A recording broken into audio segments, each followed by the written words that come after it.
pessoal, sou Francilberto, professor de GO aqui do Eu Médico Residente. E hoje a gente vai falar de um assunto que com certeza vai estar na sua prova de obstetrícia, que são as síndromes hipertensivas da gestação, mais precisamente a pré-eclâmpsia. Vamos lá? Então essa primeira questão, pessoal, pergunta aí sobre a segunda onda de invasão trofoblástica. Vamos entender um pouquinho sobre isso. E para a gente começar, a gente vai lembrar que as síndromes hipertensivas da gestação, elas são responsáveis aí entre 10 a 15% das mortes maternas diretas, pessoal. Tá? São doenças que sua incidência está atrelada ao desenvolvimento socioeconômico, tá? E também são doenças que têm associação aí com morbidades graves, como doença renal crônica, acidente vascular encefálico, insuficiência cardíaca, edema agudo de pulmão, coagulopatia, insuficiência hepática, sem falar nas complicações fetais neonatais e do óbito neonatal. Tá? E para a gente entender essa doença tão importante, pessoal, a gente vai lá na fisiopatologia. Então, como é que acontece numa gestação normal? Na gestação normal, as células trofoblásticas, elas têm que invadir, tá, a parede uterina, e isso acontece em dois momentos. Na primeira onda de invasão trofoblástica, que acontece aí entre 6 e 12 semanas, onde as células trofoblásticas vão invadir a camada íntima dos vasos. E na segunda onda de invasão trofoblástica, aí por volta de 16 a 20 semanas, onde essas mesmas células vão invadir a camada muscular média dos vasos. E qual a importância disso?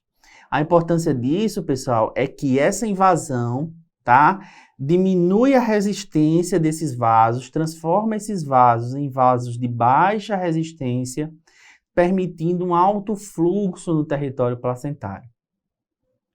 E quando isso não acontece de forma adequada?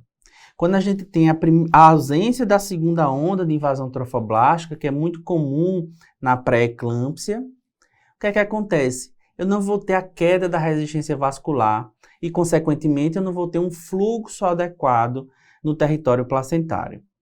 Então, pessoal, essa ausência da segunda onda de invasão trofoblástica, ela é apenas o start, é apenas o gatilho, tá, para uma sequência de eventos fisiopatológicos que vão acontecer. Inicialmente de forma pré-clínica, sem manifestação de sintoma pela paciente. O que é que acontece? Essa ausência da segunda onda, com baixo fluxo placentário, leva a um estado de isquemia e hipóxia crônica na placenta. Isso vai gerar um estresse oxidativo com liberação de fatores inflamatórios e antiangiogênicos, tá? Como, por exemplo, o tromboxano, com redução aí dos fatores vasodilatadores, as prostaciclinas e o óxido nítrico. Beleza, pessoal? Isso vai levar a uma lesão endotelial sistêmica, então, em última análise, a pré-eclâmpsia é uma doença vascular, tá? E essa lesão endotelial sistêmica disseminada no organismo, que vai ser responsável pelas manifestações clínicas, como a hipertensão e as lesões de órgão-alvo. Tá? Aqui a gente já está falando de uma fase clínica da doença, onde a paciente tem manifestação dos sintomas. Então, nessa questão que caiu na CSPE em 2010, ele perguntava, a segunda onda de invasão trofoblástica está ausente aonde? Está ausente na pré-eclâmpsia, pessoal. É o substrato fisiopatológico da doença. E aí, quais são os fatores de risco para a pré-eclâmpsia? Vamos aprender com essa questão que caiu na CSPE em 2019. Então, pessoal, a pré-eclâmpsia, as síndromes hipertensivas da gestação, ela tem vários fatores de risco. Por exemplo, a primeira gestação, a primeira exposição materna aos antígenos paternos, que pode ser a primeira gestação da vida da paciente, mas também pode ser as mudanças de parceiro ao longo da vida. Situações onde eu tenho alta concentração de tecido placentário, na gemelaridade, na doença trofoblástica gestacional. História pessoal ou história familiar de pré-eclâmpsia também é um fator de risco importante, assim como qualquer doença vascular. Lembra que a pré-eclâmpsia, no final das contas, será uma doença vascular. Então, aqui a gente tem a hipertensão crônica, o diabetes, o lúpus, a síndrome do anticorpo antifosfolípide e as trombofilias. Tranquilo? Obesidade, os extremos de idade, doença renal crônica, paciente que fez uso aí de reprodução assistida, paciente com síndrome da apneia obstrutiva do sono, todos esses são fatores de risco para pré-eclâmpsia. E aí, pessoal, atualmente a gente está atrás de biomarcadores que possam nos auxiliar a identificar nessas populações de alto risco quem são as pacientes que verdadeiramente estão sob um risco aumentado de desenvolver a doença para que a gente possa intervir de forma precoce. E uma ferramenta que a gente tem utilizado aí muito atualmente, que vem caindo nas provas, é o Doppler de artéria uterina. Então percebam, o Doppler vai conseguir visualizar aquele processo fisiopatológico que a gente discutiu agora há pouco. Por quê? O Doppler é capaz de visualizar para a gente o fluxo no território uterino, no território placentário. Então, quando a gente faz um Doppler da artéria uterina, que o Doppler mostra para a gente um fluxo reduzido, isso significa que não houve de forma adequada a invasão trofoblástica. E tem um sinal do Doppler que demonstra para a gente essa alteração, que é a incisura protodiastólica. Então, se cair na sua prova um Doppler de artéria uterina com incisura protodiastólica, a gente está diante de uma placentação inadequada, uma ausência de invasão trofoblástica e é um marcador de risco aí para pré-eclâmpsia. Tranquilo?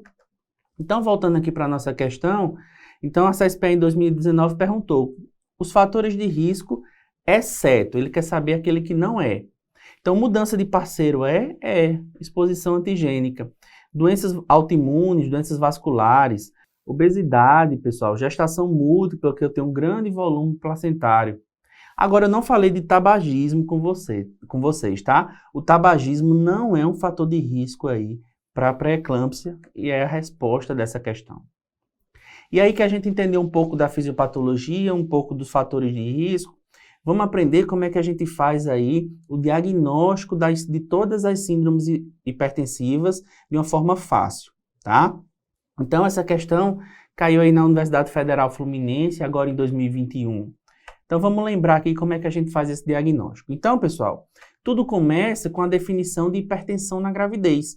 Hipertensão na gravidez é eu ter medidas de 140 ou de 90 milímetros de mercúrio, de sistólica e de diastólica, então maior ou igual a 140 por 90, em 2 ocasiões, com intervalo de 4 horas entre elas, tá? Se eu tenho esse critério atendido, eu tenho uma hipertensão na gravidez. E aí meu diagnóstico vai depender da idade gestacional.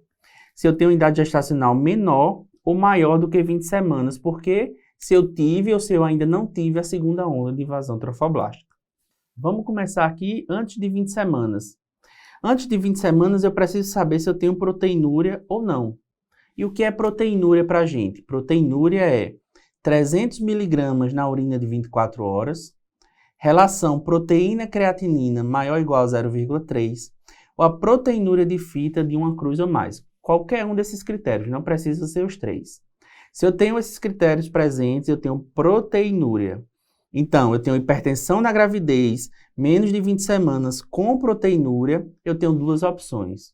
Ou eu estou diante de uma paciente que já era hipertensa crônica e nefropata, prévia, tá? Ou eu estou diante de uma pré-eclâmpsia que se desenvolveu em cima de uma hipertensão crônica, tá? Nesse caso, para fazer essa diferenciação, eu precisaria de uma proteinúria prévia. Se eu não tenho essa informação, eu vou, para efeito de prova, em geral, optar pela pré-eclâmpsia superposta, tá? Se eu não tenho proteinúria, eu estou diante de uma hipertensão crônica. Por quê? Porque antes de 20 semanas não aconteceu a segunda onda de invasão trofoblástica. Se ela já está hipertensa, não é pela placentação inadequada, é porque ela já era hipertensa prévia.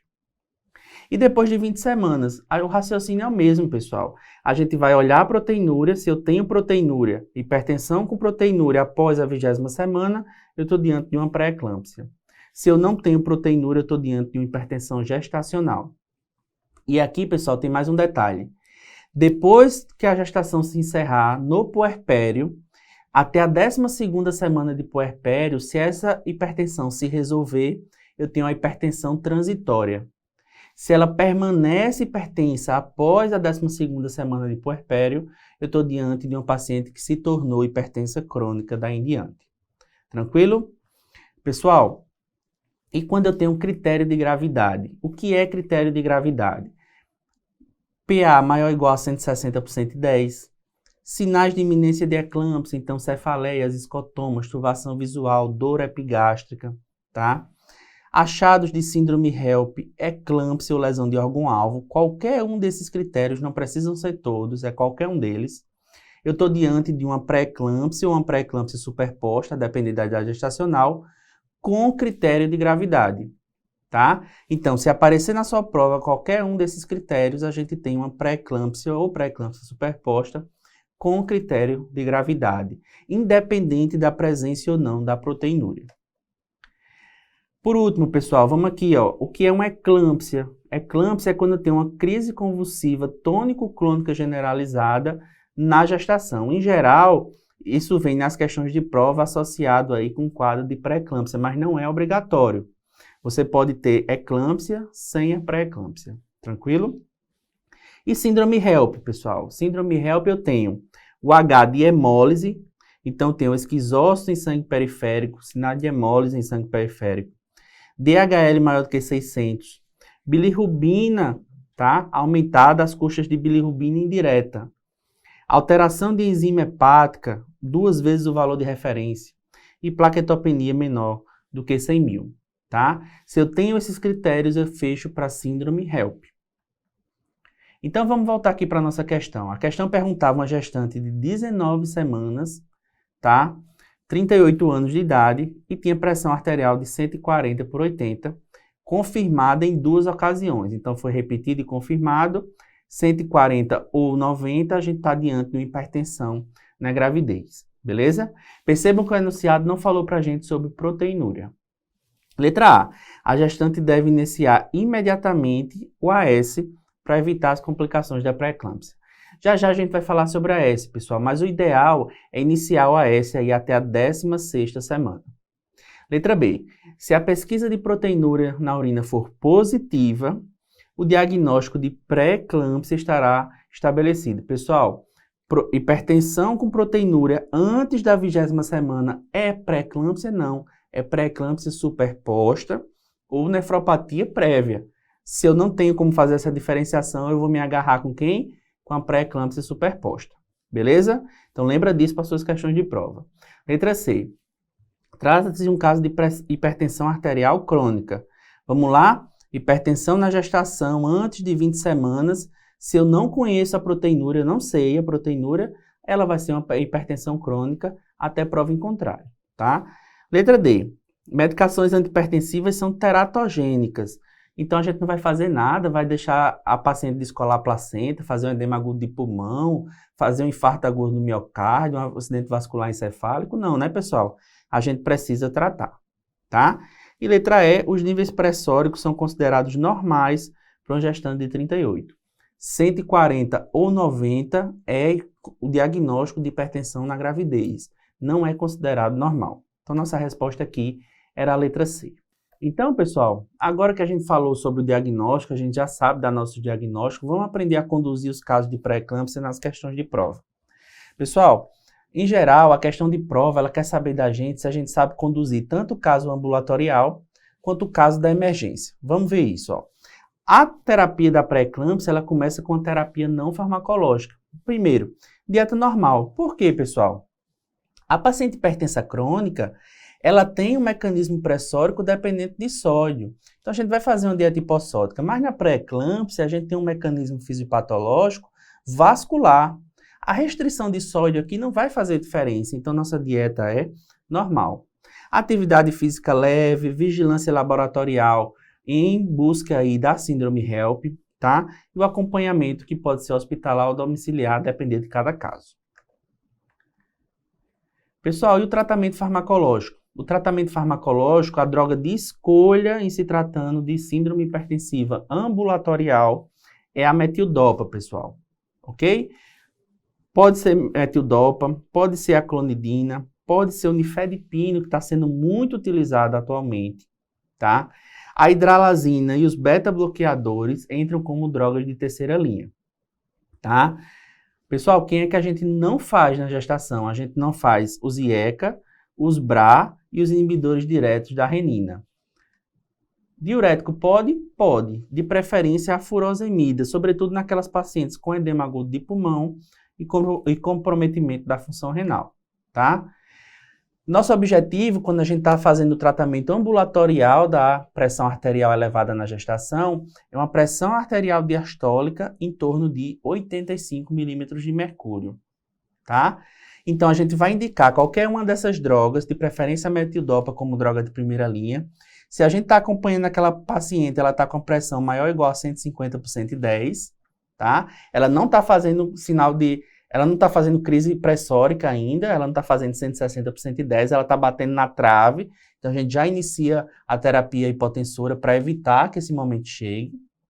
Ou se ela fica fazendo pressão arterial maior ou igual a 140 por 90 de forma persistente, ou começa a ter sintoma, aí a gente precisa já iniciar de forma mais precoce a terapia antihipertensiva, beleza? Pessoal, e na crise? 160 por 110 de pressão arterial. O nosso objetivo aqui não é normalizar a pressão da nossa paciente, é reduzir aí em torno de 15 a 20%. E as drogas, a droga clássica que a gente usa é a hidralazina por via venosa, mas a gente também pode usar o nifedipino por via oral. Pessoal, é por via oral, não é sublingual. Isso já foi perguntado em prova, beleza?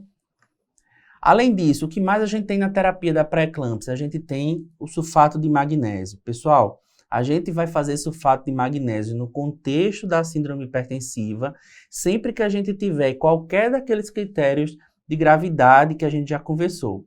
Então, eu tenho sintomas de iminência, eu tenho alteração clínica, eu tenho alteração laboratorial sugestiva de síndrome HELP, eu tenho alteração de órgão-alvo, tudo isso vai indicar sulfato de magnésio.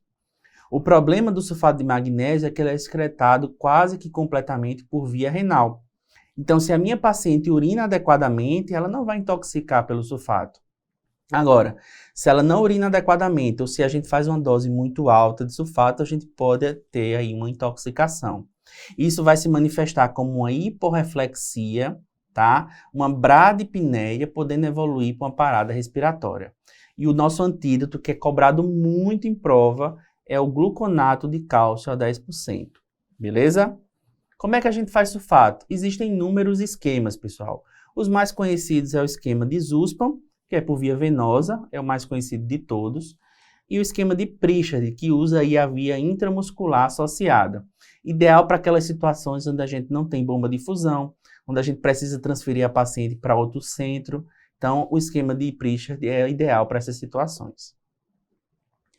A gente mantém o sulfato no puerpério após o parto por 24 horas. Tranquilo? E, pessoal, o sulfato de magnésio é a droga de escolha para o tratamento e para a profilaxia da crise convulsiva, da eclâmpsia, tá? Só que, por vezes, ele não vai ser suficiente.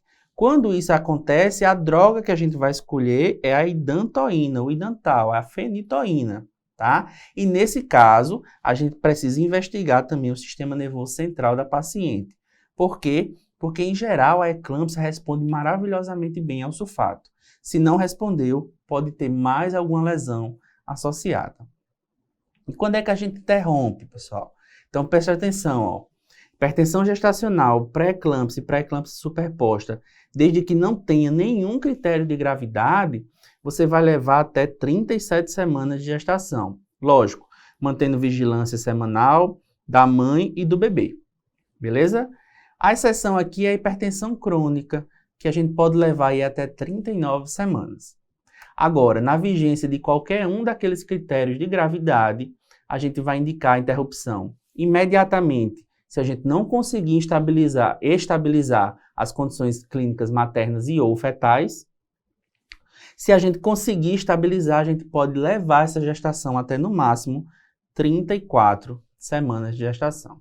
Lembrar que nos fetos entre 24 e 34, a gente vai fazer corticoterapia, tá? Para acelerar a maturação pulmonar fetal. Hoje em dia já se discute aí a corticoterapia entre 34 e 37 semanas, mas ainda não é consenso. E naqueles fetos com menos de 32 semanas, o sulfato, além de prevenir a eclâmpsia, ele vai também servir para prevenir a paralisia cerebral como neuroproteção fetal. Tranquilo? Então vamos lá para a nossa questão, ó. A gente tem uma gestante de 36 semanas, tá? Que apresentou níveis pressóricos de 160 por 110, ou seja, uma crise hipertensiva, um sinal de gravidade, tá? Foi repetido e confirmado. A gestante está assintomática, ela não tem dinâmica uterina, o batimento cardiofetal é normal. No toque vaginal, ela não tem dilatação e nem apagamento, ou seja, ela não está em trabalho de parto, ela não tem modificação cervical. Apresentação cefálica, bolsa íntegra e os exames. Uma relação proteína-creatinina de 0,9. Se é maior ou igual a 0,3, eu tenho proteinúria positiva, tá? Diante de uma hipertensão na gestação, eu tenho um diagnóstico aí de pré-eclâmpsia. E aqui uma pré-eclâmpsia com sinais de gravidade, porque tem uma crise hipertensiva. Tranquilo? Só que nos exames vieram também plaqueta menor do que 100.000, sinais de hemólise em sangue periférico, alteração de transaminase e de bilirrubina. Eu tenho uma síndrome HELP, tá? Considerando o quadro acima, assinale a melhor conduta. Então vamos lá. Letra A, córticoterapia. Pessoal, córticoterapia clássica entre 24 e 34 semanas. A gente está diante de um paciente com 36 semanas, tá? Então vamos ver as outras. Neuroproteção. Pessoal, neuroproteção é até 32, então eu tenho 36, não faz mais sentido. Cesariana, pessoal. Vejam, nossa paciente aqui, a gente precisa primeiro estabilizar as condições maternas e fetais. Se a gente conseguir estabilizar as condições maternas e fetais, a gente pode até induzir um trabalho de parto. Se a gente não conseguir, a gente iria para a cesariana. Só que essa questão tem um detalhe. Nossa paciente tem uma síndrome HELP, pessoal. Então, aqui o parto tem que ser pela via mais rápida. E se eu estou diante de uma paciente que não tem sinais de trabalho de parto, não tem dinâmica, não tem alteração cervical, provavelmente a cesariana vai ser a melhor opção. Letra B. Sulfato de magnésio. Eu tenho um critério de gravidade, eu tenho que fazer sulfato de magnésio. Antihipertensivo. Eu estou diante de uma crise, então eu tenho que fazer antihipertensivo. Interrupção por via alta. Provavelmente é a nossa resposta. Letra C, sulfato de magnésio a gente já conversou, cesariana a gente já conversou, mas o idantal, pessoal, não é nossa droga de escolha. O idantal ele só vai entrar na falha do sulfato de magnésio. Letra D e letra E falam sobre 39 e 40 semanas. Lembra, pré-eclâmpsia com sinal de gravidade é no máximo 34, a depender das condições maternas e fetais. A gente já tem 36, então aqui a indicação é parto. Por isso que nossa resposta é a letra B. Vamos ver outra questão sobre isso? Aqui a gente tem um bebê mais prematuro, com 29 semanas, tá? 16 por 9, repetido e confirmado após decúbito lateral esquerdo. Então, tem uma alteração pressórica, com mais de 20 semanas eu tenho uma pré-eclâmpsia. E aqui uma pré-eclâmpsia com gravidade, porque eu tenho aqui 160, tá? Só que essa paciente tem outro critério de gravidade, ela tem cefaleia, ela tem visão turva, ela tem sinais e sintomas de iminência. Tranquilo? Então, o que é que a gente vai fazer com essa paciente? Vamos lá, pessoal. Vejam só aqui, ó. Na letra C e na letra D, ele fala em acompanhamento ambulatorial. Pessoal, não é ambulatorial. Se eu estou dentro de uma pré-eclâmpsia com gravidade, eu tenho que encaminhar minha paciente para tratamento hospitalar. Então, a gente não vai marcar a letra C, nem vai marcar a letra D. Sobrou aí a letra A e a letra B. Vamos ver item por item. Então, solicitar avaliação laboratorial, com certeza. A gente vai pedir proteinúria, a gente vai pedir os exames para diagnosticar a síndrome HELP, tá? Iniciar a terapia antihipertensiva, ela está em crise, então eu preciso fazer antihipertensivo, tá? Iniciar nifedipina oral, pode ser, podia ser hidralazina venosa, podia ser nifedipina oral também. Vigiar o bem-estar fetal, com certeza, tá? Se eu tenho critério de gravidade, tenho sinais e sintomas de iminência, tenho crise hipertensiva, preciso fazer sulfato de magnésio, tá? Então a letra A está tudo correto. E se vocês prestarem atenção na letra B, são as mesmas condutas, exceto aqui, ó, nifedipino sublingual. Pessoal, eu falei para vocês, não é sublingual, é por via oral. Por quê? Porque se a gente fizer sublingual, a gente faz uma hipotensão muito abrupta, isso pode ter repercussão no bem-estar fetal. Por isso que a resposta aqui foi letra A. Presta atenção na minúcia que caiu aí no SUS em 2020. Tranquilo? E por último, pessoal, vamos entender como é que a gente tenta prevenir a pré-eclâmpsia. A questão caiu na USP Ribeirão Preto aí agora em 2020. Então falava sobre a prevenção da pré-eclâmpsia. Pessoal, temos duas condutas aqui principais. Primeiro, o AS. O AS a gente deve fazer na dose de 100 a 150 miligramas dia, antes das 16 semanas e mantém até a 36ª. Quando é que a gente faz, pessoal? A gente faz se a paciente tiver um fator de alto risco. Quem são os fatores de alto risco? Hipertensão crônica, passado de PE, diabetes, nefropatias, gêmeos, tá? E as doenças autoimunes. Ou se ela tiver 2 ou mais fatores de moderado risco, nulliparidade, obesidade, história familiar ou idade maior do que 35 anos. E o cálcio, pessoal? O cálcio reduz em 78% o risco de pré-eclâmpsia. A gente vai indicar dieta rica em cálcio para todas as gestantes, tá? E suplementação de 1 a 2 gramas de cálcio se ela tiver fator de risco para pré-eclâmpsia ou se ela tem uma dieta pobre em cálcio. E o que é que a gente não faz, pessoal? A gente não faz repouso absoluto, restrição de sal na dieta, a gente já conversou sobre isso. Vitaminas, ômega 3, heparina só se a paciente tiver uma trombofilia. Nenhum desses fatores aqui mostrou redução do risco de pré-eclâmpsia. Tranquilo? Então, voltando aqui para a nossa questão, a gente tinha um paciente aí de 26 semanas, gesta 2:1, tá? Foi um parto anterior a termo, sem intercorrência. Ela está agora com 14 semanas de uma gestação gemelar dicoriônica. Então, ela já tem aí um fator de alto risco para pré-eclâmpsia, que é a gemelaridade. Ela vem iniciar o pré-natal. Ela não tem antecedentes pessoais, foi uma gravidez espontânea, tá? Peso de 92 quilos para 1,65 de altura. Com certeza ela tem obesidade. Então, ela tem outro fator aqui de moderado risco. Bom estado geral, pressão arterial normal, altura de fundo compatível com a idade gestacional em se tratando de uma gestação gemelar, ausculta normal nos 2 fetos. A questão quer saber qual a conduta adequada. Então, pessoal, o que é que a gente não faz? Vitamina, antioxidante, ômega 3, heparina só nas trombofilias. Então, onde tem heparina aqui, a gente já exclui. Vamos fazer AS? Vamos. Ela tem um fator de alto risco, então ela precisa de AS. E o cálcio? Cálcio a gente faz dieta para todo mundo e a gente suplementa se ela tiver algum fator de risco. Ela tem um fator de alto risco, que é a gemelaridade, e ela tem um fator de moderado risco, que é a obesidade. Então, ela também vai receber cálcio. Então, nossa resposta aqui vai ser a letra D. Pessoal, espero que vocês tenham gostado aí nessa nossa rápida revisão sobre síndromes hipertensivas na gestação.